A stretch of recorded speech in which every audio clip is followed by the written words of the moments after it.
Bismillah, walhamdulillah, wassalatu wassalam ala rasulillah wa ala alihi wa sahbihi wa man walah. Rabbi shrah li sadri wa yassir li amri wahlul 'uqdatan min lisani yafqahu qawli. Mes frères et sœurs, assalamu alaikum wa rahmatullahi wa barakatuh. En ces quelques minutes, j'aimerais parler d'une adoration très importante pour le croyant et la croyante qui est le repentir. Le repentir, chaque musulman et chaque musulmane en a besoin, et ce tout le temps. Car le prophète sallallahu alayhi wa sallam a dit tous les fils d'Adam sont des pécheurs. Kullu ibn Adam khata'. Donc on est tous des pécheurs. Sachant qu'on est tous des pécheurs, on a tous besoin de se repentir. Et peu importe le nombre de tes péchés, mon frère ainsi que toi, ma soeur, il ne faut jamais désespérer de la miséricorde d'Allah. Allah subhanahu wa ta'ala a dit قُلْ يَا عِبَادِيَ الَّذِينَ أَصْرَفُوا عَلَى أَنفُسِهِمْ لَا تَقْنَطُوا مِنْ رَحْمَةِ اللَّهِ. Dis, ô vous mes serviteurs, qui avez commis des excès à votre propre détriment, ne désespérez pas de la miséricorde d'Allah. Donc Allah subhanahu wa ta'ala, il nous invite à ne pas désespérer de sa miséricorde. Et comme vous le savez, Allah subhanahu wa ta'ala a créé 100 miséricordes. Il en a mis une sur terre. C'est avec celle-ci que les animaux et les humains font preuve de miséricorde les uns envers les autres. Et il en a gardé 99 pour le jour du jugement. Donc, quoi que tu aies fait comme péché, si tu sens que c'est irréparable, sache que tu te trompes, tout est réparable. Alhamdulillah, tu es encore en vie, profite de cette occasion et demande pardon à Allah subhanahu wa ta'ala pour les péchés que tu as commis. Et je l'ai dit, et je le répète, qu'on est tous des pécheurs. Et les meilleurs d'entre nous, comme a dit le prophète, c'est ceux qui se repentent le plus rapidement. Et notre bien-aimé Mohammed sallallahu alayhi wa sallam, notre modèle, il se repentait dans certaines versions 70 fois par jour et dans d'autres versions 100 fois par jour. Et un réel repentir, c'est celui qui est accompagné d'un regret du cœur. C'est pour ça que Aïcha radiyallahu anha, elle disait, nos demandes de pardon méritent des demandes de pardon. Pourquoi? Parce que nous, on dit astaghfirullah, hein, on se repent, mais uniquement qu'avec la langue.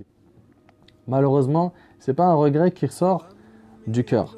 Et pour le repentir, mes frères ainsi que vous, mes sœurs, il faut savoir qu'il est hyper facile et qu'il a des conditions qui sont connues.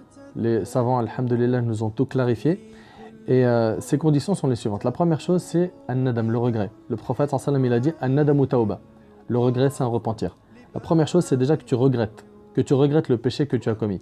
Parce que quelqu'un qui ne trouve pas dans son cœur de la culpabilité, du regret après avoir commis un péché, qu'il sache qu'il y a quelque chose qui manque dans son repentir.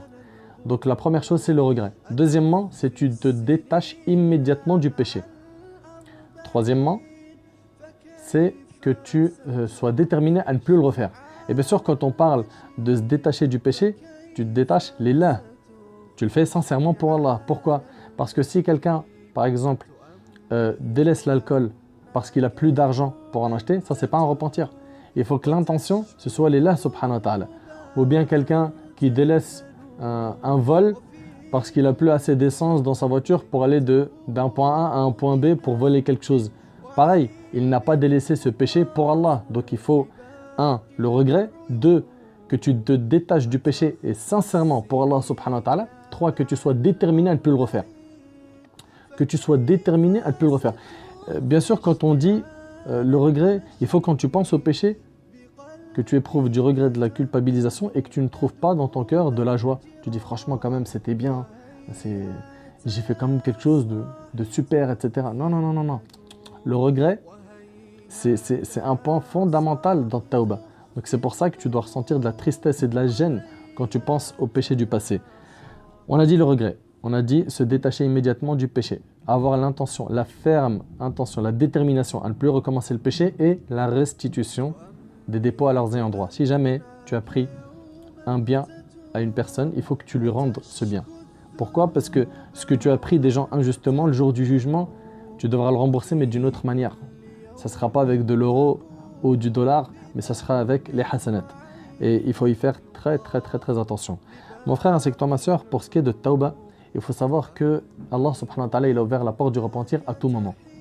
Et que si tu désobéis à Allah subhanahu wa ta'ala pendant 20, 30, 40, 50 ans et que tu reviens vers lui, sa porte elle est toujours ouverte. Et peu importe le nombre de tes péchés. Dans le hadith de Anas qui est rapporté par Tirmidhi, Allah subhanahu wa ta'ala il dit « Ô fils d'Adam, tant que tu m'invoques et que tu espères en moi, je te pardonnerai ce qui s'est produit de toi sans me soucier du nombre de tes péchés. » Dans le hadith, il dit même « Azza wa Jal, ô fils d'Adam, si tes péchés avaient atteint les nuages du ciel, puis que tu me demandes pardon, je te pardonnerai sans m'en soucier. » Donc voilà, il faut à tout prix que tu demandes pardon à Allah subhanahu wa ta'ala et que tu ne te dis pas « j'en ai fait trop ». Non. Et une parmi les choses qui nous facilitera de nous détacher des péchés, c'est de se rappeler qu'Allah subhanahu wa ta'ala nous voit à tout moment. Allah tabarak wa ta'ala dit « Alam ya'lam bi anna Allah yara » Ne sait-il pas vraiment qu'Allah le voit? Donc si tu sais qu'Allah subhanahu wa ta'ala te voit, mon frère ainsi que toi, ma sœur, eh ben, il faut que tu éprouves de la pudeur, que tu aies honte de faire ce péché alors qu'Allah subhanahu wa ta'ala te voit. Vous connaissez sûrement cette histoire avec la vendeuse de lait qui était avec sa fille et que Omar ibn Khattab radiyallahu anhu, il était sorti de chez lui pour voir un peu l'état de son peuple et il passe à côté d'une maison et il voit une maman dire à sa fille mélange le lait avec de l'eau, donc pour que la quantité soit plus grande et qu'ils vendent plus de lait. Et sa fille de lui dire mais Omer, le prince des croyants, Omar, il a interdit cela. Il lui a dit mais il est où Omar là? Est-ce qu'il nous voit? Elle a dit si Omar lui ne nous voit pas, le Seigneur de Omar lui il nous voit.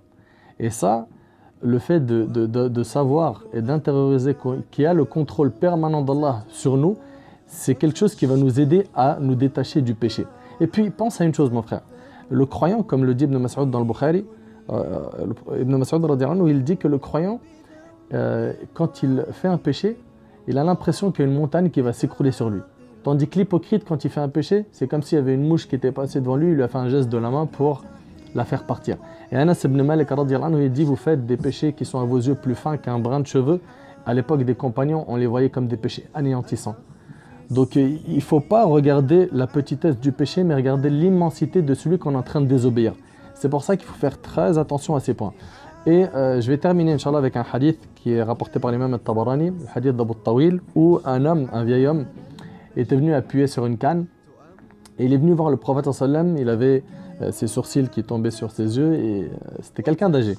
Et il a dit au prophète sallam, que penses-tu d'un homme qui a fait tous les péchés, tant petits que grands, et que si ces péchés étaient distribués aux habitants de la terre, ils périraient tous. Le prophète sallam lui a dit, es-tu devenu musulman? Il lui a dit oui, je témoigne qu'il n'y a point de divinité à part Allah et que tu es le messager d'Allah. Il lui a dit, fais les bonnes actions, fais des bonnes actions, celles-ci effaceront les mauvaises. Il lui a dit, même mes trahisons, même mes perversions, il lui a dit, même tes trahisons, même tes perversions. L'homme, il était tellement content qu'il est parti en disant, Allahu Akbar, Allahu Akbar, Allahu Akbar, et il a continué à répéter le takbir jusqu'à ce qu'il a disparu des yeux des gens. Donc on y voit quoi ici? Que parmi les choses qui vont te faciliter ton repentir, ton cheminement vers le repentir, c'est que tu fasses des bonnes actions. Fais les bonnes actions, celles-ci effaceront les mauvaises. T'en as fait beaucoup, ma'alish, alhamdoulilah, t'as encore envie, tu peux encore rattraper le coup. Et garde en tête une chose, mon frère, c'est que toi, ma soeur, c'est que le jour du jugement, tu vas avoir ton livre de ta main droite ou de ta main gauche. Quand tu vas l'ouvrir, dedans, il y aura écrit tout ce que tu as fait. Tout ce que tu as fait. Quand tu vas l'ouvrir, tu veux lire quoi? Tu veux lire que tu as regardé des scènes haram sur le net, sur YouTube? Tu veux lire des mensonges et des médisances, des vols, des calomnies? Qu'est-ce que tu veux lire? Tu es en train d'écrire ce livre pendant que tu es en vie, par tes actions. Est-ce que tu veux voir imagine un peu la scène où tu ouvres ton livre, tu vois la première page, il n'y a que des péchés. La deuxième, il n'y a que des péchés. Troisième, que des péchés. Et ton visage, il commence à s'assombrir. Ça y est, tu n'en peux plus. Tu es en train de regarder, tu défiles les pages et tu vois que des mauvaises nouvelles pour toi. Tu vois que des catastrophes. Est-ce que tu aimerais ça? Où est-ce qu'il est passé Allah subhanahu wa ta'ala dans nos vies? Pourquoi est-ce qu'on ne pense pas à son regard? Pourquoi est-ce qu'on a plus peur du regard des gens que du regard d'Allah? Donc mon frère ainsi que toi, ma soeur, fais très attention aux péchés en secret. Fais très attention à ne pas te retrouver dans un endroit qu'Allah n'aime pas. Et un parmi les moyens qui va t'aider, après tout ce que je t'ai dit, c'est surtout de changer ta fréquentation. Si ta fréquentation elle est mauvaise, fréquente des gens pieux qui vont te rapprocher d'Allah subhanahu wa ta'ala. Ça va t'aider énormément. Donc si on récapitule, tout le monde fait des péchés. Les meilleurs d'entre nous, c'est ceux qui se repentent. Pour se repentir, il faut regretter profondément du cœur. Il faut se détacher du péché. Il faut être déterminé à ne plus le refaire. Il faut réparer les injustices commises. Il faut aussi faire des bonnes actions. Okay? Et sache que Allah, par sa miséricorde, il a fait que le péché, il est compté comme 1. La bonne action, elle est comptée comme 10, voire beaucoup plus. Allah subhanahu wa ta'ala multiplie ça jusqu'à 700, voire plus. Donc voilà, alhamdulillah, les portes sont ouvertes. Tout est accessible. Maintenant, toi qui as commis des péchés, repens-toi. Repens-toi et ne retarde pas ça à demain. Ne retarde pas ça à demain. Ne te dis pas saoufa, taswif, je remets ça à demain. Pourquoi? Car aujourd'hui, tu es en vie. Demain, tu n'as pas de garantie d'être en vie. Avant de dormir, aujourd'hui, tu fais le bilan. Tu fais comme tu as l'habitude de regarder tes comptes bancaires. et de regarder où est-ce que tu en es, tu as découvert ou pas. Regarde aussi ton compte de hasanat pour savoir qu'est-ce que tu vaux réellement auprès d'Allah subhanahu wa ta'ala. أسأل الله سبحانه وتعالى أن ينفعني بما قلت وأن ينفعكم بما سمعتم. هذا والله أعلم. سبحانك اللهم وبحمدك أشهد أن لا إله إلا أنت أستغفرك وأتوب إليك. والسلام عليكم ورحمة الله وبركاته.